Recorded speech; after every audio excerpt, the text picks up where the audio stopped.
નમસ્કાર, શો ટાઈમમાં આપનું સ્વાગત છે। ભાવનગર પોલીસ દ્વારા અસામાજિક તત્વોના ગેરકાયદેસર મકાનો તોડી પાડવા માટેની કાર્યવાહી હાથ ધરવામાં આવી છે।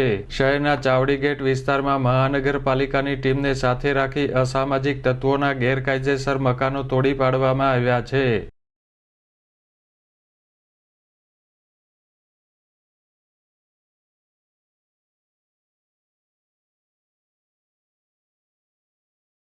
પોલીસ તંત્ર દ્વારા અસામાજિક તત્વો અને ગુનેગારો વિરુદ્ધ કાર્યવાહી શરૂ કરવામાં આવી છે।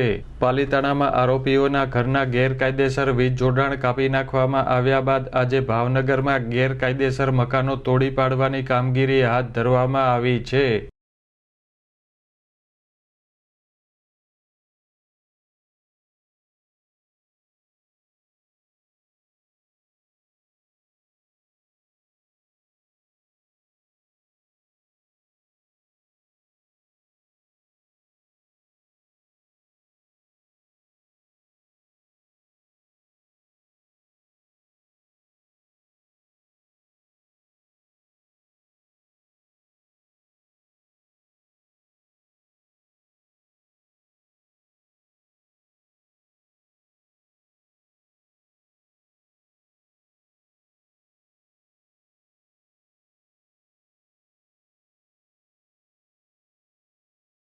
પોલીસ તંત્ર દ્વારા અસામાજિક તત્વોનું લિસ્ટ તૈયાર કરવામાં આવ્યા બાદ મહાનગરપાલિકા દ્વારા તેમના મકાનોની તપાસ કરવામાં આવી હતી। આજે મહાનગરપાલિકાની ટીમને સાથે રાખી 6 થી વધુ લિસ્ટેડ આરોપીઓના ગેરકાયદેસર મકાનો અને બાંધકામ તોડી પાડવામાં આવ્યા હતા।